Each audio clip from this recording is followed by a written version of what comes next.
ഭാരതീയ കരസേനയിലേക്ക് അഗ്നിവീർ തെരഞ്ഞെടുപ്പിനുള്ള online registration ആരംഭിച്ചിരിക്കുകയാണ്. Agniveer general duty, Agniveer technical, Agniveer tradesman, Agniveer office assistant, store keeper technical എന്നീ വിഭാഗങ്ങൾക്കായാണ് തെരഞ്ഞെടുപ്പ് നടക്കുന്നത്.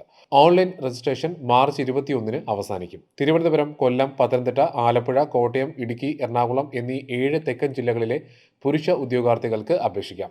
ഓൺലൈൻ കമ്പ്യൂട്ടർ അധിഷ്ഠിത എഴുത്തു പരീക്ഷ, റിക്രൂട്ട്മെന്റ് റാലി എന്നിങ്ങനെ 2 ഘട്ടങ്ങളിലായാണ് അഗ്നിവീറുകളുടെ റിക്രൂട്ട്മെന്റ്. എല്ലാ ഉദ്യോഗാർത്ഥികളും www.joinindianarmy.nic.in എന്ന വെബ്സൈറ്റിൽ ലോഗിൻ ചെയ്ത് അവരുടെ യോഗ്യതാ നില പരിശോധിച്ച് അവരവരുടെ പ്രൊഫൈലുകൾ സൃഷ്ടിക്കേണ്ടതാണ്. ഓൺലൈൻ അപേക്ഷ സമർപ്പിക്കാനുള്ള അവസാന തീയതി 2024 മാർച്ച് 21 ഓൺലൈൻ പരീക്ഷ 2024 ഏപ്രിൽ 22 മുതൽ ആരംഭിക്കും. ഇന്ത്യൻ ആർമിയിലേക്കുള്ള റിക്രൂട്ട്മെന്റ് തെരഞ്ഞെടുപ്പ് പൂർണ്ണമായും നിഷ്പക്ഷവും മെറിറ്റ് അടിസ്ഥാനമാക്കിയുള്ളതുമാണ്. ഉദ്യോഗാർത്ഥികൾ റിക്രൂട്ട്മെന്റ് ഏജന്റുമാരെന്ന വ്യാജ വ്യക്തികൾക്ക് ഇരയാകരുതെന്ന നിർദ്ദേശവും നൽകിയിട്ടുണ്ട്.